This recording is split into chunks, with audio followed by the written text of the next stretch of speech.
నమస్కారం, శ్రీమాత్రే నమః. Welcome to Suman TV. నేను గీతాంజలి. అక్టోబర్ 8, 9, 10వ తారీఖుల్లో హైదరాబాద్లో ఉన్నటువంటి ఎన్టీఆర్ స్టేడియంలో చండీ హోమం, అలాగే లలిత అమ్మవారి సహస్రనామ పారాయణ జరుగుతుందండి. ఎంతోమంది భక్తులు ఎంతో భక్తి శ్రద్ధలతో అక్కడ పారాయణ చేస్తుంటారు ఈ 3 రోజులు. మరి మీకు కూడా పాల్గొనాలని ఉందా? ఆ వివరాలు తెలియజేసేందుకే ఈ కార్యక్రమం. చాలామంది ఏంటంటే మేము ఎప్పుడో చేస్తుంటే విన్నామండి, పాల్గొనే అవకాశం కోసం ఎదురు చూస్తున్నామని చెప్పారు. వీటికి రిజిస్ట్రేషన్ చేసుకోవాల్సి ఉంటుంది. కొంతమంది ఏమో ఫ్రీ అని చెప్తున్నారు, అంటే ఉచితంగానే రావచ్చు అని చెప్పి. కొన్ని పూజలు ఉన్నాయి, వాటికి కాస్త మనం చెల్లించి ప్రత్యక్షంగా కూడా పాల్గొనవచ్చు. ఈ అవకాశం మనకి ఎప్పుడూ రాదండి. ఆశ్వేజ మాసంలో జరగడం అనేది ఇంకా విశేషం. ఇది పౌర్ణమి తర్వాత నుంచి ప్రారంభమవుతుంది అనమాట. 8, 9, 10 ఈ తారీఖులు గుర్తుపెట్టుకోండి. ఎక్కడి నుంచైనా రావడానికి కూడా మనకి ట్రాన్స్పోర్ట్ అన్నీ అందుబాటులో ఉంటాయి కాబట్టి సాధ్యమైనంత వరకు సాయంత్రం సమయంలో 4 గంటలకల్లా అక్కడ ఉండేలా ఉంటే అన్ని కార్యక్రమాల్లో పాల్గొనొచ్చు. ఇంకా ఎటువంటి కార్యక్రమాలు ఉన్నాయి, ఎలా మనం రావాలి, ఎలా పాల్గొనాలి, మనం అంటే ప్రత్యేకించి అక్కడ ఉండేటువంటి ఆ శక్తిని మనం అందుకునేటువంటి గొప్ప అవకాశం ఇది.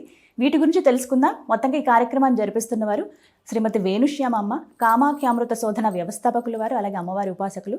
నేను పెద్దగా పరిచయం చేయక్కర్లేదు, అందరికీ సుపరిచితులే వారు. వారి పీఠంలోనే ప్రస్తుతం మనం ఉన్నాము. కార్యక్రమ వివరాలు తెలుసుకుందాం. అమ్మ నమస్కారం.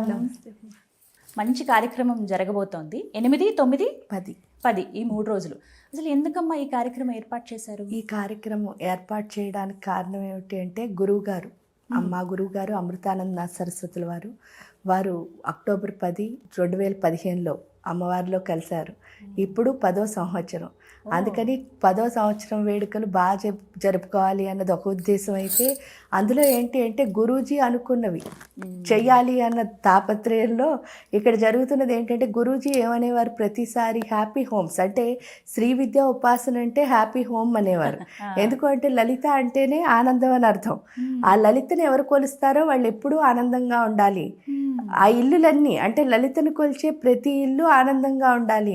మణిద్వీపం అంటేనే ప్రతి ఇల్లు అంటే ఒక్కొక్క ఇల్లు మణిద్వీపంలా ఉండాలి అని ఆయన అనుకునేవారు. దానిలో భాగంగానే మనం ఏం చేసామంటే, ఫిబ్రవరి 12వ తారీఖును మొదలుపెట్టి యూట్యూబ్లో ప్రతిరోజు లైవ్ చేస్తున్నాం. ఏంటి, లలితా సహస్రం పారాయణ, లలిత గురించి చెప్తూ ఒక్కొక్క రోజు ఒక్కొక్కటి అర్థాలు చెప్తూ తీసుకుని వెళ్తున్నాం.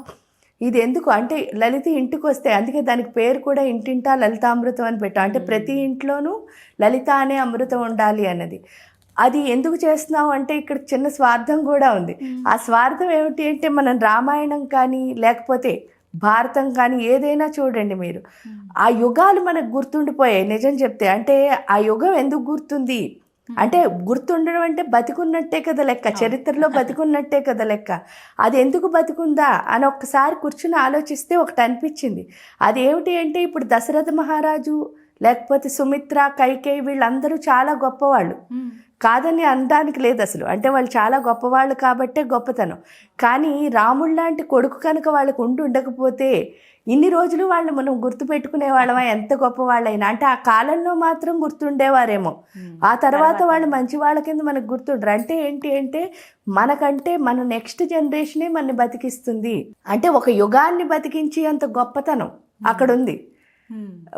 అంత గొప్పతనం అక్కడ ఉంది అంటే, అంత గొప్పగా మన నెక్స్ట్ జనరేషన్ ఉండాలి. అలా ఉండాలి అంటే ఈ తల్లి తండ్రి మంచి విలువలు ఇచ్చారు కాబట్టి. ఎందుకు అంటే, కైక అన్నారు నువ్వు సింహాసనం ఎక్కకూడదు, అరణ్యవాసానికి వెళ్ళాలి అని చెప్పేసి చెప్పారు రాముడికి. చెప్పగానే కౌశల్య వచ్చి కనుక ఆవిడెవరికో నువ్వు మాటిస్తే నా కొడుకు ఎందుకు వెళ్ళాలి అంటే, అక్కడ ఇంకా అసలేం లేదు కదా. ఇన్ని రోజులు మనం గుర్తుపెట్టుకోం, నార్మల్ స్టోరీ లాగే అయిపోను. కానీ అలా చేయలేదు.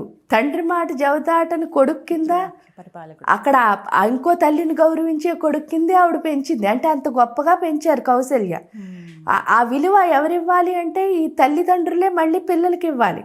అంటే మార్పు ఎక్కడ రావాలి అని ప్రశ్నించుకుంటే మన నుంచే రావాలి. అంటే నేను అన్నదాని నుంచే మార్పు రావాలి. అంటే హ్యాపీ హోమ్స్ రావాలంటే తాపత్రయపడి ప్రతి ఇల్లు హ్యాపీగా ఉండాలని కోరుకోవడం కాదు. ఫస్ట్ ఆ హ్యాపీ అన్నది నాలోంచి మొదలు, నేను హ్యాపీగా ఉండాలి. అక్కడి నుంచే మొత్తం అన్నిటిలోనూ ఆ హ్యాపీనెస్ వస్తుంది. అదే రామాయణం చూసినా లేకపోతే భారతం చూసినా ఎవరిది చూసినా అనిపించింది.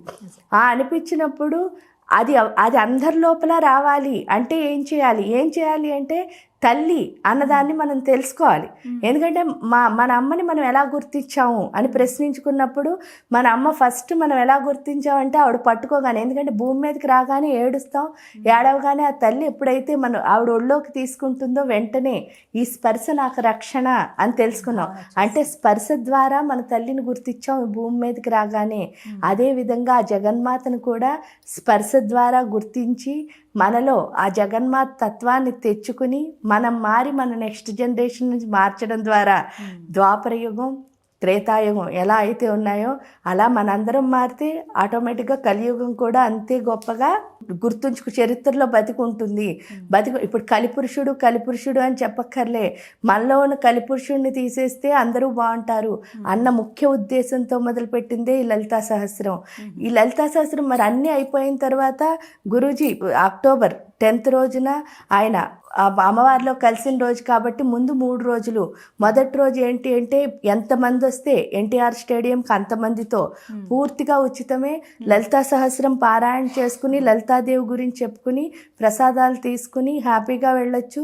అక్కడ అందరూ చేసిన లలితా సహస్రాన్ని మనం చేయాలనుకుంటున్నది అక్కడే ఆ భూమాతకు అర్పించడం ద్వారా మొత్తం అందరూ ఏంటంటే మనమే కాకుండా ఈ భూమి మీద అందరూ హ్యాపీగా ఉండాలని మనందరం అక్కడ కూర్చొని చేస్తున్నాం. అంతేకాకుండా యూట్యూబ్లోను వాటిల్లోనూ లైవ్ పెట్టడం ద్వారా వేరు ప్రదేశాల్లో ఉన్న వాళ్ళు కూడా హ్యాపీగా చెయ్యొచ్చు. మనతో లైవ్ వస్తుందమ్మా మన కామాఖ్య అమృత శోధనలోంచి అయితే ప్రస్తుతం లైవ్ వస్తుంది. కాబట్టి అందరూ ఆ టైంలో అందరూ కూర్చుని చేయడం ద్వారా ప్రపంచం అంతా బాగుంటుంది అన్నది ముఖ్య ఉద్దేశం. రెండో రోజు 5 గంటలకు మొదలు పెట్టాలి. 5 to 7:30 అని అనుకుంటున్నాం. మరి అంతమంది మీద కాబట్టి టైం కొంచెం అటు ఇటు అవడం పడుతుంది. కానీ 5కి మనం మొదలు పెట్టాలి అన్నది మన ముఖ్య ఉద్దేశం. అన్ని ఈవినింగే 3 రోజులు కూడా, ఎందుకంటే ఎవరైనా జాబ్కి వెళ్ళినా కూడా ఆ టైంకి రాగలుగుతారు అన్న ముఖ్య ఉద్దేశంతోనే 5 అని పెట్టాం. రెండో రోజు 9వ తారీఖు శ్రీచక్రం, 108 అడుగుల శ్రీచక్రాన్ని గీసి 1000 కిలోల పువ్వులతో అలంకరించి చుట్టూ దీపాలను పెట్టి మనం దీపావళి వచ్చే ముందు రోజు అందులో మనకి ఏంటంటే జ్ఞానజ్యోతి అన్నది వెలిగించాలని, దాని పేరే సిరిజ్యోతి. సిరిజ్యోతి అంటే ఏంటి అంటే లక్ష్మిని మనం కాంతి రూపంలో ఇంటికి పిలిచే తత్వం. అలాగే ఈ భూమి మీదకి లక్ష్మి అంటే మనం భూమి మీద చేస్తున్నాం. అది అందరం కలిసి ఈ పూజలు అందరూ చేసుకోవచ్చు, వచ్చిన ప్రతి ఒక్కళ్ళు చేసుకోవచ్చు. ఇది కూడా పూర్తిగా ఆ రోజు కూడా ఉచితమే. చిన్న సందేహం అమ్మా, మరి ముందు రోజు 8వ తారీఖు కానీ 9 కానీ ఈ పూజలకి వీరేమన్నా వస్తువులు తీసుకురావాల్సి ఉంటుందా? అక్కడ వాళ్ళు ఏం అసలు వస్తువులు తేవక్కర్లే, అన్ని వస్తువులు మనమే సదుపాయం చేస్తాం.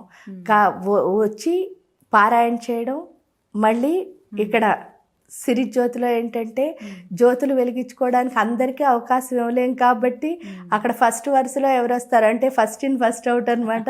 ముందు వరుసలో ఎవరు కూర్చుంటారో వాళ్ళకే మనం అవకాశం ఇవ్వగలం. మిగతావన్నీ అందరూ చేయొచ్చు. పూజ మొత్తం అందరూ చేసుకుంటారు. ప్రతి ఒక్కళ్ళు వాళ్ళ స్వహస్తాలతో శ్రీచక్రానికి మనం పూజ చేసుకునేటట్టు, అంటే వెనకాలన్నా కూడా లాస్ట్లో వచ్చి దానికి వేసుకునే అవకాశమే మనం కల్పిస్తాం. ఇది అక్కడ శ్రీచక్రం యొక్క 9వ తారీఖు. అది కూడా పూర్తిగా ఉచితమే. అక్కడ ఏమీ అసలు ఎవరు ఏమీ తెచ్చుకోకర్లే, హ్యాపీగా పూజ చేసుకోవచ్చు. దాని ద్వారా కూడా ఏంటి అంటే ఆ కాంతి అన్నది మనం మామూలుగా ఇళ్లల్లో చేసుకుంటే ఆ ఇంటికి ఎంత మంచిదో, భూమి మీద చేసుకుంటే భూమికి కూడా అంత మంచిది జరుగుతుంది. కాబట్టి దాంతో మొదలుపెట్టిందే ఆ కార్యక్రమం. ఏం లేదు, గురూజీకి అందరూ కలిసి ఉండాలి, అందరూ ఆనందంగా ఉండాలని ఎప్పుడూ కోరిక. కాబట్టి అందరూ కలిసి ఆనందంగా ఉండాలని చేస్తున్నది. మంచి సంకల్పం అమ్మ నిజంగా. మరి చివరి రోజు 10వ తారీఖు ఏంటి అంటే అది కూడా 5 గంటలకే మొదలు పెడదాం అని అనుకుంటున్నాం. 1008 హోమగుండాలతో 10,000 మందిని చుట్టూ కూర్చోబెట్టి ఎవరి స్వహస్తాలతో వాళ్ళే హోమం చేసుకునే అవకాశం. దీనికి మాత్రం కొంచెం రుసుము ఉంది. అది చాలా నామినల్లే. వాళ్ళు చూస్తే వాళ్ళు ఏమీ తెచ్చుకోక్కర్లేదు. అక్కడికి కూడా జస్ట్ వాళ్ళు వచ్చి పూజ చేసుకుంటే సరిపోతుంది.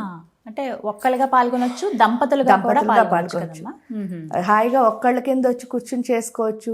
దంపతులు అయితే చాలా సంతోషం, ఎందుకంటే ఇద్దరు వచ్చి చేసుకుంటే పూర్ణత్వం. ఇలా ఎంతమందికి అవకాశం ఉంటుందమ్మా? 10,000 మంది వరకు అవకాశం ఉంటుంది. కొంచెం మ్యాక్సిమం అంటే 12,000, అంతకంటే ఎందుకంటే 1008 హోమగుండాలు చుట్టూ 12 మంది కంటే ఎక్కువ కూర్చోపెట్టలేము వాళ్ళు హోమం చేసుకోవడానికి. కాబట్టి 12,000 మందికి అవకాశం ఉంటుంది. 12,000 మంది కూడా వాళ్ళ హోమం వాళ్ళే చేసుకుంటారు. ఇక్కడ ఎవరు చేయరు. వాళ్ళు హాయిగా హోమంలో వేసుకోవచ్చు. ఆహా, వాళ్ళకి వాళ్ళే ప్రత్యక్షంగా నిర్దేశించిన పాల్గొనవచ్చు. వాళ్ళు ప్రత్యక్షంగా చేసుకోవచ్చు. విన్నారు కదండి, మొత్తంగా 1008 హోమగుండాలు ఏర్పాటు చేస్తున్నారు అక్టోబర్ 10వ తారీఖున. మీరు ఒక్కలుగా పాల్గొనవచ్చు, లేదు దంపతులుగా మేము పాల్గొంటామండి, చండీ హోమం చేయించుకోవాలని మాకు ఎప్పటి నుంచో ఉంది అనుకునే వాళ్ళు ఇటువంటి అద్భుతమైన కార్యక్రమంలో మీరు కూడా పాల్గొనండి. ఎందుకంటే మనం ఒక్కలుగా చేయించుకోవటం వేరు, ఏదైనా దేవాలయంలో జరిపించుకోవటం వేరు, కానీ ఇలా ఎంతో శక్తి ఉత్పన్నమయ్యేటువంటి ప్రదేశం అది. 3 రోజులుగా జరిగేటువంటి కార్యక్రమాలు, అది కూడా అమ్మగారి ఆధ్వర్యంలో గురువు గారిని తలుచుకుంటూ వారు పరమపదించిన అమ్మవారిలో ఐక్యమైనటువంటి రోజు ఇది అక్టోబర్ 10. తలుచుకుంటూ గురువుగారి సంకల్పాన్ని నెరవేర్చే విధంగా వేణుశ్యామ అమ్మగారు ఈ కార్యక్రమాన్ని ఏర్పాటు చేశారనమాట. పాల్గొనదలిచిన వాళ్ళు రుసుము ఎంత అవుతుందండి ఏంటి అని భయపడుతూ ఉంటారు, ఎక్కువ ఖర్చు అవుతుందేమో ఇలా పారాయణాలకి హోమాలకి అనుకుంటారు. పారాయణాలు అన్నీ కూడా ఉచితమేనండి. మీరు చండీ హోమం చేయించుకోవాలనుకుంటే కనుక ఒక్క వ్యక్తికి 2000 రూపాయలు అంటున్నారు. అలాగే దంపతులుగా వస్తే 3000 రూపాయలు చెల్లించి ముందుగా రిజిస్ట్రేషన్ అయితే చేసుకోండి. ఒక్కొక్క హోమగుండం దగ్గర 12 మంది కూర్చునే అవకాశం ఉంటుంది. 1008 అంటే చాలా మందికి అవకాశం ఉంటుంది. మీకు తెలిసిన వాళ్ళకు కూడా ఈ వీడియోని ఫార్వర్డ్ చేసి, ఎందుకంటే మనకి చాలా తక్కువ సమయం ఉంది, 2-3 రోజులు మాత్రమే ఉంది కాబట్టి మొదటి 2 రోజులు రాలేకపోయినా చండీ హోమం రోజు ఖచ్చితంగా అందరూ పాల్గొనే అవకాశం కాబట్టి ఇది ఎవరు మిస్ చేసుకోవద్దు. నిజంగా చాలా మంచి కార్యక్రమం అమ్మ. ఎప్పటి నుంచో మీరు చెప్తూ ఉన్నారు, సంకల్పం తీసుకోవడం కూడా చాలా గొప్ప విషయమే. అందులోనూ అనుకూలమైన ప్రదేశమే ఎన్టీఆర్ స్టేడియం దగ్గర. 3 రోజులు కూడా సాయంత్రం 4 గంటలకల్లా వచ్చేస్తే మంచిది కదమ్మా. ఇందాక అన్నట్టు ఫస్ట్ ఎవరుంటే వాళ్ళకే కాబట్టి మంచి ఆలోచన కార్యక్రమము. గురువుగారి దయతోటి, అమ్మవారి కృపతోటి దిగ్విజయం అవ్వాలని మనస్ఫూర్తిగా కోరుకుంటున్నాము. నమస్తే.